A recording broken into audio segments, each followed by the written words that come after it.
यह वीडियो केवल सामान्य जानकारी के लिए है। कोई भी दवा लेने से पहले डॉक्टर से सलाह अवश्य लें। अगर कोई वीडियो देखकर दवा लेता है तो वह खुद जिम्मेदार होगा। धन्यवाद।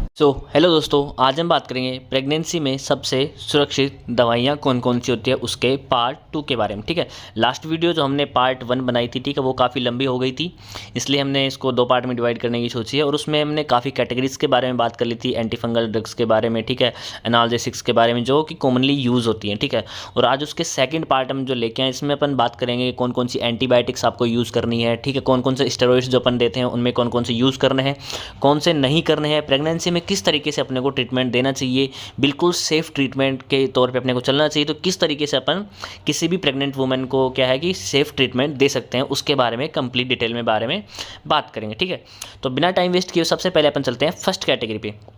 फर्स्ट कैटेगरी यहाँ पे शायद से थोड़ा सा कहीं डिलीट हो गई है फोटो, ये है एंटी अमीबिक। ठीक है, अगर मैं बता दूँ आपको, ये कैटेगरी यहाँ पे है एंटी अमीबिक। ठीक है, एंटी अमीबिक में अनसेफ ड्रग तो कोई नहीं होती है। ठीक है, जो अपन जैसे अगर कोई स्टडी है नहीं किसी ड्रग के बारे में कि वो अनसेफ मानी जा रही हो। ठीक है, अनसर्टेन में मैं बात करूँ तो यहाँ पे है मेट्रोनिडाजोल। ठीक है, मेट्रोनिडाजोल और जो अपन जो मोस्टली यूज़ करते हैं ना, टिनिडाजोल। ठीक है, जो कि अपने नॉर्फ्लॉक्स TZ जो आती है टैबलेट, उसके अंदर आता है नॉर्फ्लॉक्सासिन प्लस टिनिडाजोल। मेट्रोनिडाजोल की अलग से टैबलेट आती है। तो उनके बारे में ऐसी कोई मतलब कि ऐसा स्टडी है नहीं कि वो रिस्क फैक्टर एक हो सकते हैं, लेकिन फिर भी इनको जो होता है ना वो कम यूज़ किया जाता है। ठीक है, जो कि नॉर्मल इन्फेक्शन होता है ना उसके अंदर इनको यूज़ करते हैं। और अगर जो इन्फेक्शन अगर ज़्यादा हो रहा है, जैसे एंटामीबा हिस्टोलिका का इन्फेक्शन हो गया, ठीक है, और जो गैस्ट्रो इंटेस्टाइनल जो इन्फेक्शन हो गया, अमीबिक इन्फेक्शन जिसको बोलते हैं, ठीक है, वो हो गया, तो उस केस में अगर इन्फेक्शन ज़्यादा है तो वहाँ पे जो मैंने जो ये लगा रखी है कि जो डिलॉक्सानाइड फ्यूरेट और जो पैरामोमाइसिन जो टैबलेट्स होती है ना, इनको यूज़ किया जाता है। जो फर्स्ट लाइन जो ड्रग है वो है पैरामोमाइसिन, सबसे पहले इसको यूज़ करते हैं। अगर ये कोई भी ड्रग इनमें से काम नहीं कर रही है, मेट्रोटिनाडाजोल, ठीक है, ये ड्रग्स अगर काम नहीं कर रही हैं, फिर किसी केस में अपन को पेशेंट को नहीं दे सकते हैं, जैसे प्रेगनेंसी केस में उनको कम देना चाहिए, तो वहाँ पे जो ये है एमिक्लिन जो होती है डिलॉक्सानाइड फ्यूरेट, इस टैबलेट को यूज़ किया जाता है अमीबा को जो इन्फेक्शन होता है ना उसको ख़त्म करने के लिए। ठीक है, तो फर्स्ट कैटेगरी की हमने बात कर ली एंटी अमीबिक जो ड्रग्स होती हैं उनके बारे में। सेकंड कैटेगरी में आते हैं अपन, यहाँ पे है एंथेलमिंटिक। ठीक है, एंथेलमिंटिक वो ड्रग्स जो कि अपने जो डीवॉर्मिंग एक तरीके से अपन बोलते हैं, जैसे मैंने अभी सेकंड लास्ट जो वीडियो बनाई थी कि जो पेट में जो कीड़े हो जाते हैं ना उसको ख़त्म करने के लिए कौन कौन सी ड्रग्स यूज ली जाती है, तो यहाँ पे उन ड्रग्स को अपन देखेंगे। तो यहाँ पे अनसेफ जो है एल्बेंडाजोल, जो कि सबसे ज़्यादा यूज़ की जाती है डीवॉर्मिंग के लिए, मेबेंडाजोल, एल्बेंडाजोल और मेबेंडाजोल को ही सबसे ज़्यादा यूज़ किया जाता है। लेकिन according to KD Tripathi book, pharmacology जो बुक है, उसके अकॉर्डिंग एल्बेंडाजोल और मेबेंडाजोल को बिल्कुल अनसेफ बताया गया है, क्योंकि फर्स्ट ट्राइमेस्टर और सेकंड ट्राइमेस्टर में इनको फर्स्ट ट्राइमेस्टर में इन दोनों ड्रग्स को नहीं दिया जाता है, बिल्कुल भी इनको अवॉइड कर रखा है। सेकेंड ट्राइमेस्टर और थर्ड ट्राइमेस्टर जो होता है, ठीक है, उसके अंदर डॉक्टर की सलाह पे इसको जो बहुत ज़्यादा ज़रूरी होता है ना, तभी इन ड्रग्स को दिया जा सकता है, वरना ये बिल्कुल अनसेफ मानी जाती है। ओवरऑल प्रेगनेंसी में इनको नहीं देना चाहिए, फर्स्ट ट्राइमेस्टर में इनको बिल्कुल भी नहीं देना चाहिए, क्योंकि उससे मिसकैरेज के चांसेस बन जाते हैं। तो इनको बिल्कुल अनसेफ बताया गया है एंटी हेलमेंथिक जो होती हैं उनके बारे में। ठीक है, तो अनसर्टेन ड्रग्स के बारे में बात कर लेते हैं कि जिनके बारे में भी मतलब कि कोई स्टडी है नहीं कि इनको यूज़ करते हैं लोग, ठीक है, लेकिन ऐसा कोई रिस्क फैक्टर अभी मिला नहीं है इनके बारे में, डाटा कंप्लीट अवेलेबल नहीं है, जिसमें आयोरमेक्टिन आ जाती है और पायरेंटल पैमोएट आ जाती है। तो आयोरमेक्टिन तो कम, लेकिन पायरेंटल पैमोएट को लोग काफ़ी यूज़ करते हैं। ठीक है, इनका कोई इतना कोई इफेक्ट देखने को मिलता नहीं है, इसके बारे में कोई ऐसी स्टडी भी नहीं है कि ये अनसेफ है, इसलिए इसको यूज़ किया जाता है।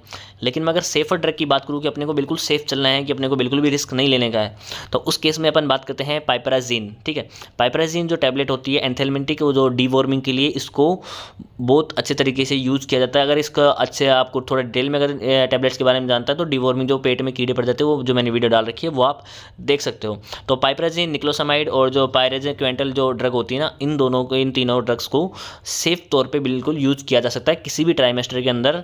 तो इनको बताया गया कि ये ड्रग जो होती हैं बिल्कुल सेफ होती है। अगर आप बिल्कुल भी रिस्क नहीं लेना चाहते हैं और बिल्कुल सेफ प्रैक्टिस करना चाहते हो तो आप इन ड्रग्स में से किसी भी ड्रग को यूज़ कर सकते हैं। अगर किसी को वॉमिंग की प्रॉब्लम है, जिससे पिनवर्म हो गया, टेपवर्म हो गया, ठीक है, जो पाइपराजीन जो निक्लोसामाइड होती है जो वो टेपवर्म में बहुत ज़्यादा काम आती है, पाइपराजीन जो होती है पिनवर्म में बहुत ज़्यादा काम आती है, तो इन ड्रग्स को एंथेलमेंटिक के रूप में यूज़ किया जाता है। ठीक है, उसके बाद में थर्ड नंबर पे जो कैटेगरी आती है वो है कोर्टिकोस्टेरॉइड्स। कोर्टिकोस्टेरॉइड्स मतलब कि जो सबसे ज़्यादा, जो कई बार अपने वजह से खांसी हो गई, जुकाम हो गया, बुखार हो गया, हाथ पैरों में दर्द है, हर जगह पे स्टेरॉइड्स चलते हैं, ठीक है। आजकल जो भी प्रैक्टिशनर होते हैं वो सबसे ज़्यादा स्टेरॉइड देते हैं, और पेशेंट्स को मतलब कि आजकल लोगों को आदत हो चुकी है स्टेरॉइड्स के बिना वो काफ़ी ठीक भी नहीं होते।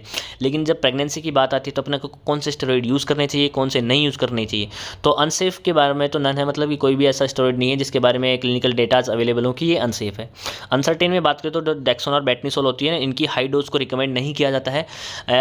जब मेनली तो इनको सेफर जो ऑप्शन होते हैं ना वहाँ पे जाया जाता है, लेकिन फिर भी अगर आपके पास डेक्सोन और बेटनीसोल अवेलेबल है, बाकी स्टेरॉइड्स नहीं है, तो उनको बिल्कुल लो डोज पे और बिल्कुल 1 या 2 दिन के लिए इनको दिया जाता है, जब बहुत ही ज़्यादा ज़रूरत होता है तब प्रेगनेंसी के केस में। तो इनको लो डोज में यूज़ करना, हाई डोज में इनसे प्रॉब्लम हो सकती है।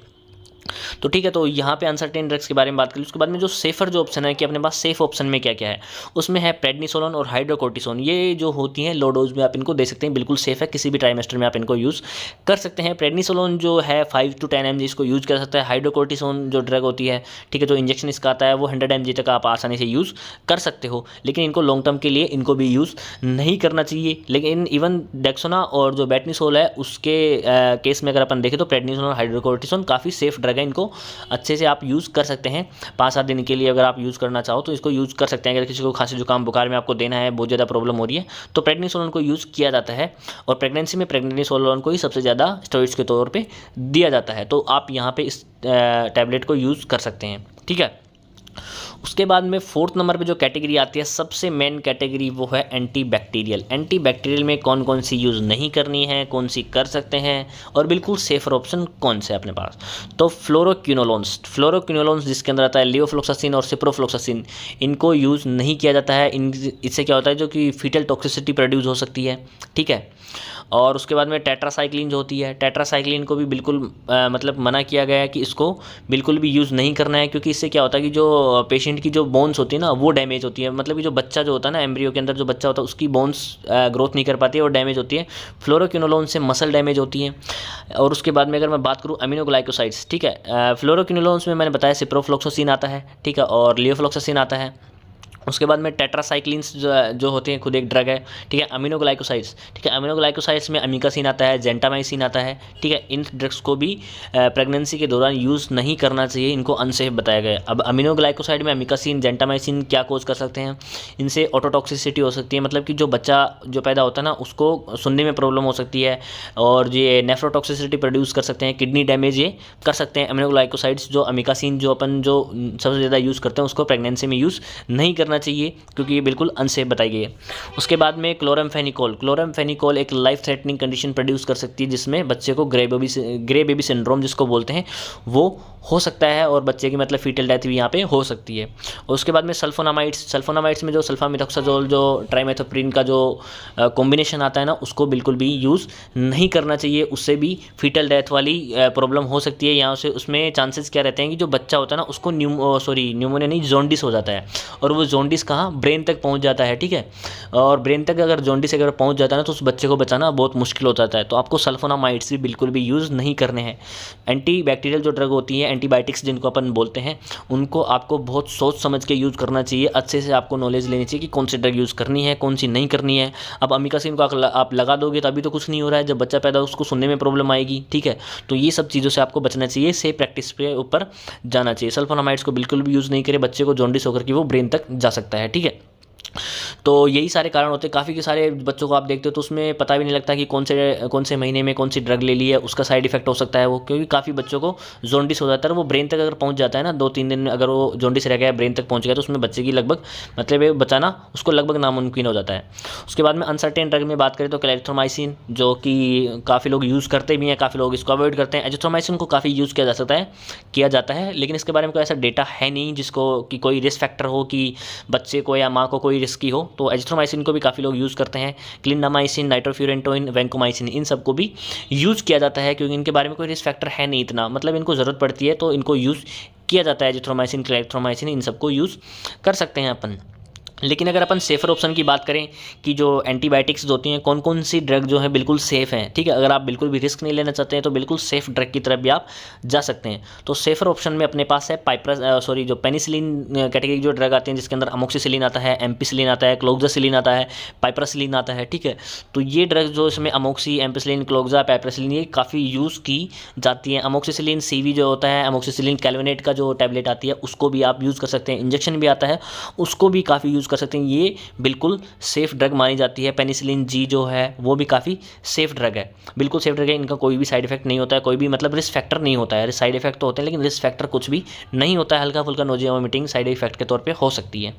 और उसके बाद में बात करूँ तो मैं सेफेलोस्पोरिन के अंदर काफ़ी जो सारी ड्रग्स आती हैं, जो अपन मोनोसेफ, जिसकी अगर मैं बात करूँ सेफ्ट्राइएक्सोन की, अगर पेशेंट को कोई भी इन्फेक्शन हो रहा है, फीवर हो रहा है, उसके मतलब कि ब्लड में अगर इन्फेक्शन आ रहा है तो उस केस में सेफ्ट्राइएक्सोन को काफ़ी यूज़ किया जाता है। ये बहुत ही सेफ ड्रग इसको माना जाता है, लेकिन AST करके ही उसको यूज़ किया जाता है। उसके बाद में सेफेलोस्पोरिन जो सेकंड जनरेशन ड्रग सेफिरोक्साइम हो गई, इसको भी काफ़ी यूज़ किया जाता है। ये काफ़ी हैवी एंटीबायोटिक है जिसको अपन प्रेगनेंसी में यूज़ करते हैं, तो इसका कोई भी रिस्क फैक्टर नहीं है। बाकी ड्रग्स भी इसके अंदर आते हैं, सेफेक्सिम आता है इसके अंदर, ठीक है, तो उसको भी आप यूज़ कर सकते हो। उसके बाद में इरिथ्रोमाइसिन जो मैक्रोलिड एंटीबायोटिक जो होती है उसको भी आप यूज़ कर सकते हैं। मैक्रोलिड के अंदर ही एजिथ्रोमाइसिन भी आती है, लेकिन इरिथ्रोमाइसिन के बारे में डेटाज अवेलेबल हैं कि ये बिल्कुल सेफ़ है, और एजिथ्रोमाइसिन के बारे में ऐसा कोई क्लिनिकल डेटा है नहीं कि हाँ ये बिल्कुल सेफ़ है या इसके को कुछ रिस्क फैक्टर हैं, ठीक है। तो इसको काफ़ी लोग यूज़ करते हैं, लेकिन अगर आप सेफर ऑप्शन की तरफ जाना चाहते हैं तो आप अमोक्सिसिलिन, ठीक है, क्लोक्सासिलिन, सेफ्ट्राइएक्सोन, सेफिरोक्साइम ये सारे एंटीबायोटिक यूज़ कर सकते हैं, ठीक है। तो जो मेन कैटेगरी जिसके काफ़ी सारे लोगों की रिक्वेस्ट रहती है कि सर एंटीबायोटिक में कौन कौन सी सेफ़ है, कौन सी नहीं है, तो आप इसका देख के पता लगा सकते हैं। और यहाँ पे मैंने रिस्क फैक्टर भी आपको बता दिए कि इनके रिस्क फैक्टर क्या क्या हो सकते हैं, किस लिए, क्यों ये अनसेफ ड्रग मानी जाती हैं, ठीक है। तो यहाँ पे आप तीनों चीज़ें देख सकते हैं और सेफ प्रैक्टिस की तरफ भी अपने को जाना चाहिए। तो यहाँ पे 4 कैटेगरीज हो सके। नेक्स्ट कैटेगरी के अगर अंदर अपन बात करें तो यहाँ के अगर आप स्क्रीनशॉट लेना चाहो तो इसका स्क्रीनशॉट भी आप ले सकते हो। 5th नंबर पे जो कैटेगरी आती है वो है एंटी हाइपरटेंसिव, ठीक है, जो कि हाइपरटेंशन जो उसको ब्लड प्रेशर जो हाई हो जाता है उसको अगर अपन बोलें, तो जिसमें अपन बात करें कि अनसेफ ड्रग की अगर अपन बात करते हैं कि कौन कौन सी अनसेफ है, तो यहाँ पे एस इनहिबिटर, ठीक है, यहाँ पे एंजियोटेंसिन कन्वर्टर एंजाइम इनहिबिटर्स होती हैं उनको यूज़ नहीं करना चाहिए, जिसके अंदर कैप्टोप्रिल आता है, ठीक है, इओसिनोप्रिल आता है, जिस भी टैबलेट के एंड में जो प्रिल आ रहा है तो वो एस इनहिबिटर्स के अंदर आता है, ठीक है। उसके बाद में है एंजियोटेंसिन सेकंड रिसेप्टर ब्लॉकर, ठीक है, इसको जो कि लोसार्टन वगैरह आता है, वेरसार्टन आता है, ठीक है। तो ये सारे ड्रग इसके अंदर आती हैं, तो इनको बिल्कुल अनसेफ माना गया है, ठीक है। प्रेगनेंसी के दौरान इनको यूज़ नहीं करना चाहिए, ठीक है। उसके बाद में है कि अगर किसी चीज़ को मैं बोलूँ तो थायराइड डायरेटिक्स होते हैं, जिसके अंदर वो आता है जो कि लेसिक्स जो टैबलेट जिसके नाम से आती है ना, फ्रूसेमाइड उसके अंदर आता है, तो उसको यूज़ नहीं किया जाता है क्योंकि बच्चे के अंदर इलेक्ट्रोलाइट इम्बैलेंस की प्रॉब्लम हो सकती है, क्योंकि उससे ज़्यादा अगर जो ज़्यादा बार बार यूरिन आउटपुट होगा तो उससे क्या होता है, डिहाइड्रेशन की प्रॉब्लम भी हो सकती है और जो इलेक्ट्रोलाइट इम्बैलेंस हो सकता है, तो इसलिए इसको कम यूज़ किया जाता है। वैसे इसके बारे में कोई डेटा है नहीं। और प्रेप्रोनोलोल, नाइट्रोप्रोसाइड इनको भी बहुत कम यूज़ करते हैं, ठीक है। जो अगर एंटी हाइपरटेंसिव ड्रग जो होती है उसमें एस इनहिबिटर और एंजियोटेंसिन सेकंड रिसेप्टर ब्लॉकर, इनको आपको बिल्कुल भी यूज़ नहीं करना है। बच्चे को प्रॉब्लम हो सकती है, उसकी ग्रोथ पे इफेक्ट पड़ता है, ठीक है, बच्चे की ग्रोथ नहीं होती यहाँ तक कि या ये फीटल डेथ भी हो सकती है। तो इन ड्रग्स से आपको बचना है। थायराइड जो डायरेटिक्स होते हैं, प्रोप्रेनोल, नाइट्रोप्रोसाइड, इनसे भी आपको हो सके तो बचना है, ठीक है। आपको ये भी यूज़ नहीं करने हैं क्योंकि अपने पास अगर सेफर ऑप्शन अवेलेबल है तो हमें उन पर ही जाना चाहिए। सेफर ऑप्शन की मैं बात करूँ तो लेबेटालोल आप यूज़ कर सकते हैं, जो कि फर्स्ट लाइन ड्रग के अंदर आता है कि अगर किसी को हाइपरटेंशन है तो आप उस केस में जो एक्यूट हाइपरटेंशन होते हैं ना उसके लिए आप यूज़ कर सकते हैं। मिथाइल डोपा को एक्यूट और मतलब कि जो क्रोनिक जो है, किसी को हाइपरटेंसिव लंबे टाइम से हाइपरटेंशन चली आ रही है और अगर लेडी प्रेग्नेंट हो गई तो उसमें मिथाइल डोपा आप यूज़ कर सकते हैं। हाइड्रोलाजाइन इसको यूज़ किया जाता है, ठीक है, जो हाइपरटेंसिव इमरजेंसी जो होती है उसके अंदर हाइड्रोलाजाइन को काफ़ी यूज़ किया जाता है। नाइफेडिपिन को आप एक्यूट के लिए भी यूज़ कर सकते हैं, लॉन्ग टर्म के लिए भी यूज़ कर सकते हैं।